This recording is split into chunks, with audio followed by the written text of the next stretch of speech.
Hello, I am Nika Harper, and I am an author. Sometimes I write poems, just like the one I'm going to be reciting here, called Structure and Lullabies. I hope you enjoy it. Out on the cusp of a normal daydream, the trees and the mosses are not what they seem, for I have explored them, enticed by a gleam. Rocks underfoot they did clatter and crack, driving me forward to never look back, as low-hanging branches scraped over my pack. It wasn't so quiet. It felt quite alive. The sounds of the forest so low and sublime, I wordlessly wondered the passage of time. My footfalls were softer and sank into green, mosses obscuring much of the terrain. I noticed my energy starting to wane. Letting my pack drop from over my arm and settling down to the forest's sweet charm, nothing around me could cause any harm. My hands brushed the roots of a comforting tree. A subtle sound snapping came from beneath me. I dug in my hands to see what it could be. Lo, was a structure so balanced and fine, an organization of nature and wine, roots curling together in intricate vine. Symmetry, elegance brittle in hand, I cursed myself over disturbing this land, which made human beauty feel ever so bland. I reached back my hand, though upsetting the mound, the hollowed weave structure becoming unbound. Nothing prepared me for what I then found. O viscera, organ, O bodies at play, the middle of root and thorn, there a heart lay, before life and color had been whisked away. The structure took on a more sinister glow. I noticed the vines were the pattern of bone, crown to the spine, to the smallest of toe.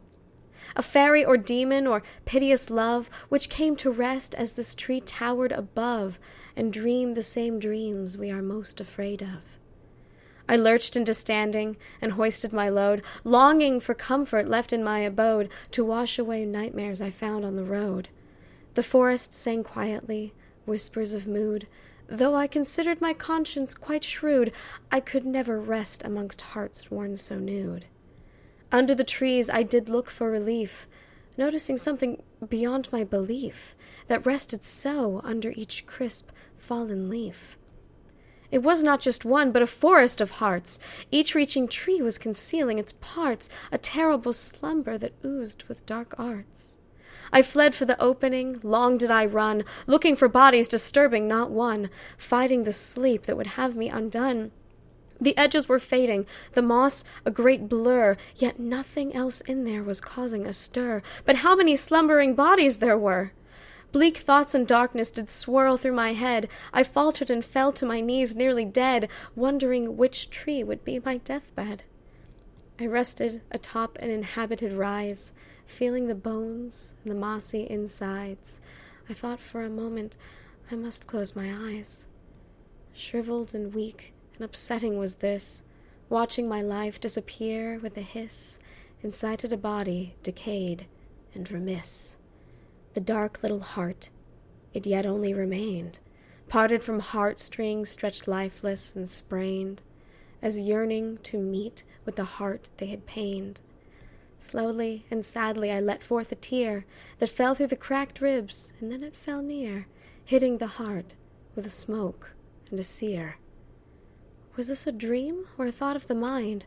I watched the heart slowly expand in the brine and lock itself to the strings in a tight bind. The bones fell beneath me to ashes and dust, the mossy green floor trying hard to adjust, a structure that fell that had once been a bust. I fixed it, I saw it, I praised to the sky that tears would be freeing these souls of their cry and live greater futures than ever could I. I had no more tears to deliver to souls, but maybe some others would learn of their roles and rob ensnared corpses from futures and holes. I dragged myself bodily out of the woods, back towards the explorers who turned up their hoods, declining to share with me much of their goods.